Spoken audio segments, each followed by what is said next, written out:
सुप्रभात। तू जन हरि से हित कर, कर हरिजन से हित। तू जन हरि से हित कर, कर हरिजन से हित। ऐसे व्यक्ति की खोज करनी चाहिए जिसके लिए कबीर साहब कहते हैं कि तू जन हरि से हित कर, कर हरिजन से हित। माल मुलक हरि देत है, हरिजन हरि ही देत।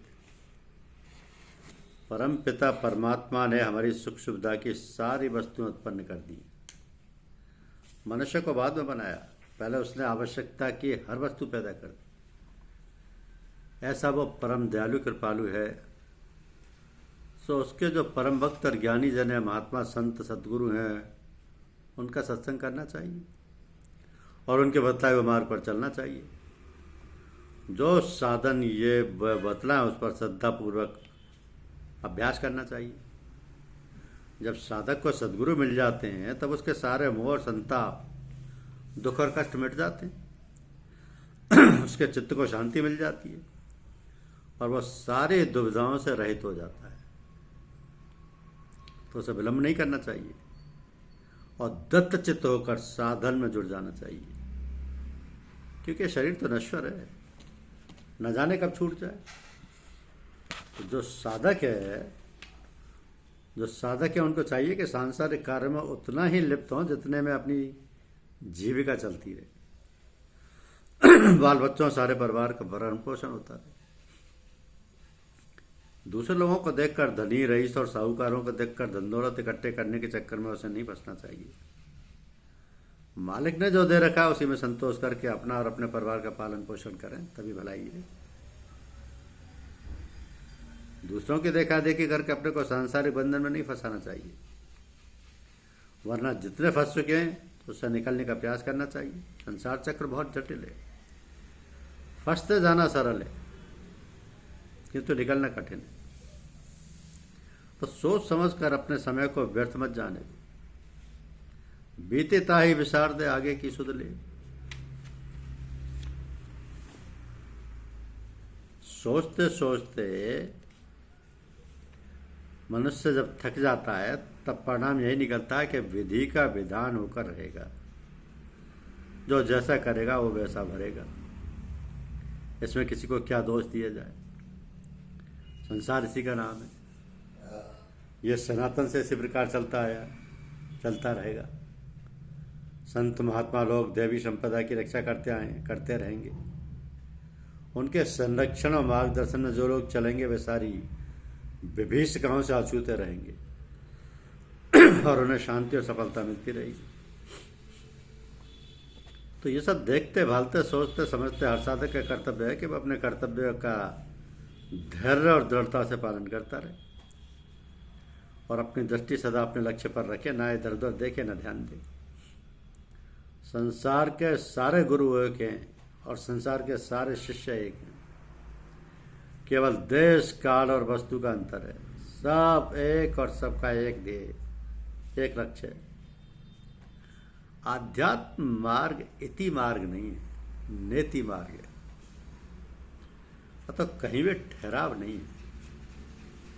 चलते चलो अनवरत, गिरते पड़ते, रोते झींकते, किंतु साहस और धैर्य को पकड़े हुए, अपने पथ प्रदर्शक का दामन थामे हुए निसंग चले चलो। इष्ट पद की प्राप्ति कभी न कभी हो ही जाएगी। हारिए न हिम्मत, हारिए न हिम्मत, विसारिए न राम। जहां भी जाओ, जहां भी रहो, जो कुछ भी कहो और जो भी बोलो, उसमें ऐसी मिठास, ऐसा प्रेम और आकर्षण हो कि जो भी सुने उसके भी कान, जिसके भी कान में भनक पड़े, उसे ऐसा जान पड़े मानो कोई अपना निज जन है, जिसमें अपनेपन की, प्रेम की अनुभूति हो रही है। तो जब साधक साधन करते करते सिद्ध हो जाता है तब सारा जगत और उसके प्राणी मात्र अपने इष्ट रूप ही भासने लगते हैं। जब इष्ट इष्ट दिखाई देता है पर वो किसी से कैसे अपशब्द बोल सकता है और कैसे दुर्व्यवहार कर सकता है। ऐसी दशा में तो वह पुजारी की भांति प्राणी मात्र का आदर सत्कार और श्रद्धा पूर्वक व्यवहार करेगा।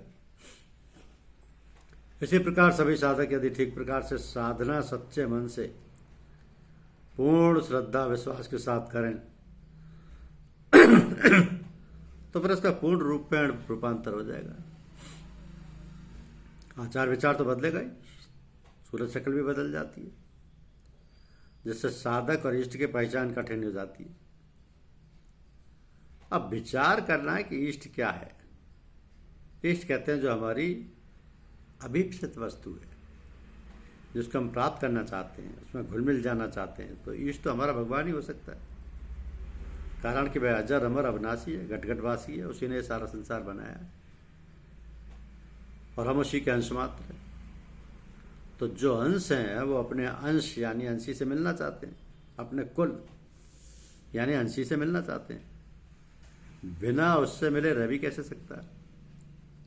उसकी व्याकुलता और तड़प मिट नहीं सकती जब तक वह उसे प्राप्त ना कर ले। तो ये बात ठीक है कि हमारा इष्ट, हमारा लक्ष्य परमात्मा है, भगवान है, किंतु हम उसे प्राप्त कैसे करें, उसके पास पहुँचे कैसे, जिसे हमने देखा नहीं, समझा नहीं, जाना नहीं, उसको प्राप्त करने की चेष्टा कैसे करें। तो उसके लिए सीधी सीधी बात यह है कि किसी ऐसे व्यक्ति को जो इस अवस्था को पहुंचा हुआ हो, जिसने उसे प्राप्त कर लिया हो, साथ ले जा सकते हो। ऐसे व्यक्ति की खोज करनी चाहिए, जिसके लिए कबीर साहब ने कहा है कि तू जन हरि से हेत कर, कर हरिजन से हेत, माल मुलक हरि देत है, हरिजन हरि ही देत। तो परमपिता परमात्मा ने सारी व्यवस्थाएं की हुई, मालिक ने जो दे रखा है उसी में संतोष करके अपना और अपने परिवार का पालन पोषण करें तभी भलाई है। सांसारिक बंधन में नहीं फंसे, गुरु के बताए हुए रास्ते पर चलें, गुरुदेव स्वयं ही दया कृपा करेंगे और हमें हमारे लक्ष्य तक पहुंचा देंगे। धन्यवाद। YouTube चैनल को लाइक और सब्सक्राइब अवश्य कीजिए। शुक्रिया।